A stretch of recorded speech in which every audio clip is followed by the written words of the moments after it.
And as always, I am here with an absolutely jam-packed MMA segment. I'm Yao from Kick 'em in the Head. I am here today with...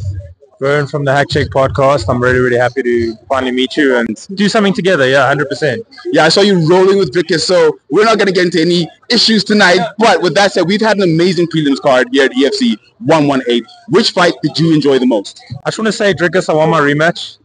I'll let you win that one. I just wanted you to build confidence for Izzy. No, I'm joking. Dricus completely. Can I swear? Dricus fucked me up. So anyway. For me, it was in Tandazoni. That's actually half the reason we're here. We're going to do some content. I can't disclose yet what it is. We can do some content with Tandazoni tomorrow. So we came to see that on the undercard. And then in the main card, we want to see Martin van Staden. And then, of course, Rudy Roos. The Punisher, legend, bro. Absolute legend. Funny enough, Rudy was telling me a story. And this is crazy because Rudy's first fight, he was on the undercard of... I believe it was the undercard or first fight of the main card of Martin van Staden headlining, and now it's come full circle, and Martin van Staden he's headlining with Martin van Staden fighting first. So crazy night. I'm expecting fireworks with Martin van Staden and with Rudy Roots. So shout out to Ayanda though as well. I know the Powers one. I think we chatted on Instagram a couple of times. So it's going to be a good fight. The Punisher is one of Rudy's absolute favorites, his absolute hero. So to see them on the same card, Rudy said at the press conference, he's very, very excited about that. So to see that, freaking phenomenal. We've seen a lot of fighters. We've seen Igor Smiley Cabeza, the GOAT. He just spoke to Graham Copmell, matchmaker, saying he's not sure about the Chilumba Milkishi fight that's supposed to happen in December. Big things are happening in his life. Where do you think he is going? What do you think is happening on that side? I think, if you look at his age, he's not old, but he's not young anymore. So I think to yo-yo between 145 and 55 is going to take a toll on his body. So I think what he's done is he's prioritizing 55. If you ask me, I could be wrong. I mean, obviously it happens all the time. But I think if you have a choice, I mean, Dan Henderson said this Dan Henderson used to be 185 and 205.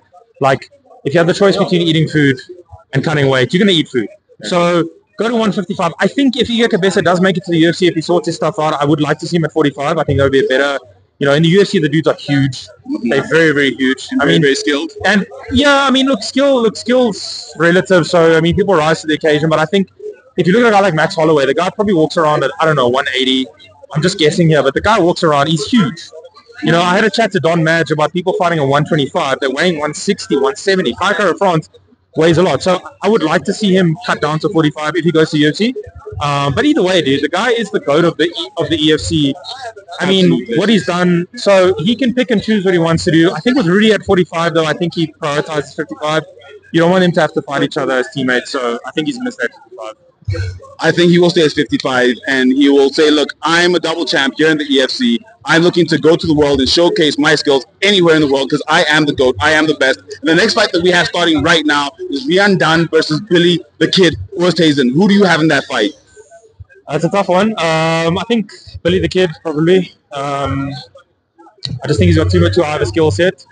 And I think he's tough, dude. He's very tough. I think toughness is a big thing.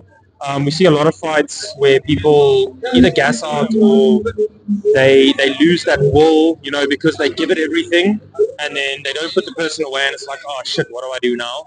And I think he's got lasting power to weather that kind of storm. So I'm going to go with Billy the Kid. Billy the Kid, I'm with you 100%. Ladies and gentlemen, as you know, this is Kick on the Head. On the socials, where can people find you? You can even find me on LinkedIn, guys, strangely enough. So anywhere you want to find me. Hey, bro, I'm all about that corporate life, no, I'm joking. So LinkedIn, YouTube, I'm live streaming now. So I live streamed the past two UFCs. Got a very good response. So if you guys go on Facebook, YouTube, Kick, Twitch, I'm everywhere. I mean, I'm not that active on X, but I have an account.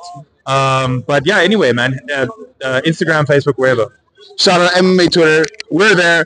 Hashtag HeadKickPod at HeadKickPod on all platforms. Before you go, Verne, kick him in the head. I know it's coming. Yes, can we please get a nice loud big kick him in the head from you? Kick him in the head. You know how we do.